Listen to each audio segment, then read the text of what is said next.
mananatili na laging sa'yo. Di kita pasasakitan at asahan mong lagi kitang mahal.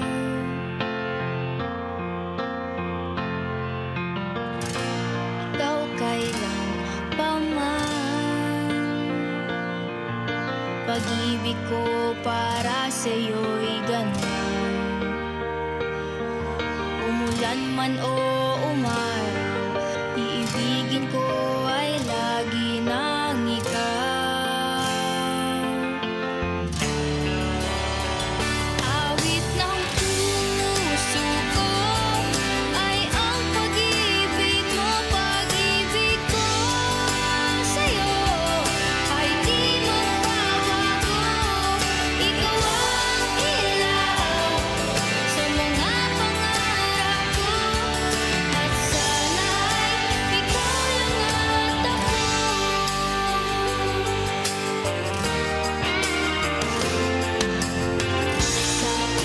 Sabi-sabihin mo,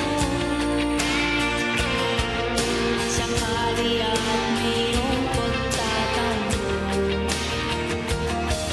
kaya kong gawin lahat, basta't ito ay para lang sa'yo.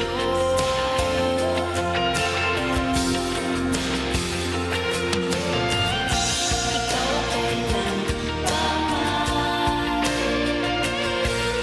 pag-ibig ko para sa'yo'y ganyan.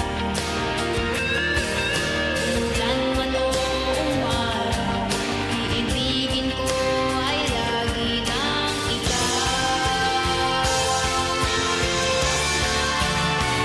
Awit ng puso ko ay ang pag-ibig mo, pag-ibig ko sa'yo ay di magbabago. Ikaw ang ilaw sa mga pangarap ko, at sana'y ikaw lang at ako. Ipapangako na hindi ka sasaktan, kapag palagi ang aking pagmamahal.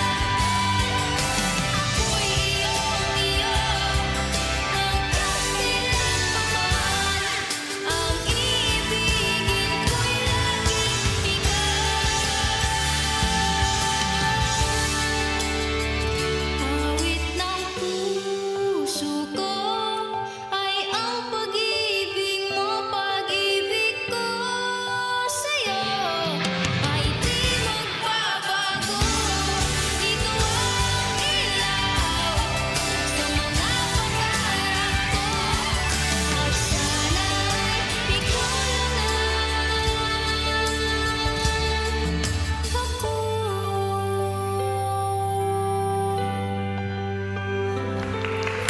Alright, once again, Jam Leviste. Alright, Jam, batiin mo naman ang ating mga ka-RSP at yung mga fans. Hi everyone! Magandang umaga po sa inyong lahat. Ako nga po pala si Jam Leviste. Alright, Jam, recently lang din ay inirelease mo ang iyong debut single na Awit ng Puso. Yan yung kinanta mo, right? Opo. So, tell us about this song. This song is all about loving someone, then yung mga pangako mo po ay lalo pong gagawin sa kanila. Yun, mga pangako na hindi dapat mapako. Opo. Alright, napakabata mo pa. So, ilang taon ka ba nag-start singing? 6 years old pa lang po, Oh, 6 years kumakanta-kanta po ako, old. but nung nag-9 po, dun ko na po nahiligan mag-singing. Alright, and then you have your live performances na, and then recording. Alright, meron ka bang social media page para ma-follow ka ng ating mga ka-RSP? Okay guys, you can follow me at TikTok, IG at Facebook, at YouTube po and Spotify. Jan Leviste po yung name. Please follow po and support. Alright, thank you so much, Jam, sa pagbisita sa amin. Sana makabalik ka ha para sa iyong mga bagong kanta. All the best, Jam! Thank you po.